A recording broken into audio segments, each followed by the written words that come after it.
আমাকে দেখে এরকম চমকে উঠলেন কেন? যাক, তার মানে মীরা কিছু শোনেনি। কি কি হলো?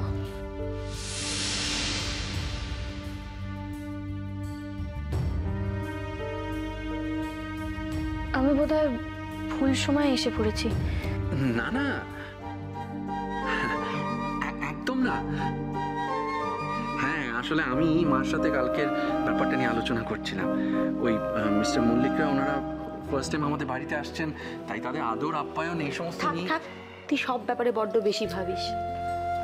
মীরা যখন দায়িত্ব নিয়েছে সবটাও একাই সামলে দেবে, তাই না? মা, আসলে আমি কালকের ব্যাপারটা নিয়ে কথা বলতে আসছিলাম।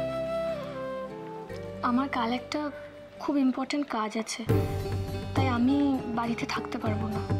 মানে সে কি, কাল ওনারা আমাদের বাড়িতে আসছেন আর আপনি তখনই? হ্যাঁ, আমি সমস্ত রান্না করে ময়জাদাকে সবটা বুঝিয়ে দিয়ে যাব, কোনো অসুবিধা হবে না। না না, সেটা নয়। না না, তুমি কোথায় যাবে সেটা বলো।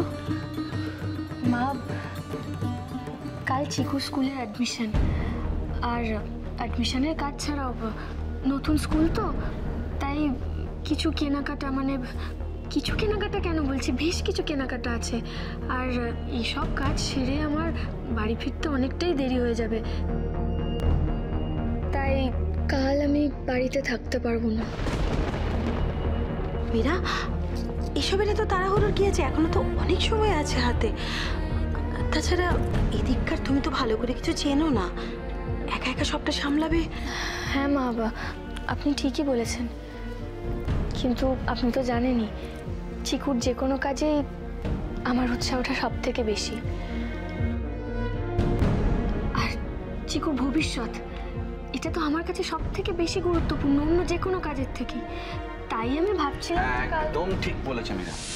বুঝলে মা, চিকুর অ্যাডমিশন হলো সবচেয়ে আগে আর সব থেকে বেশি গুরুত্বপূর্ণ। আর মীরা যখন চায় যে অ্যাডমিশন কালই হবে, তখন অ্যাডমিশন কালই হবে। কিন্তু আমার একটা শর্ত আছে। কি শর্ত?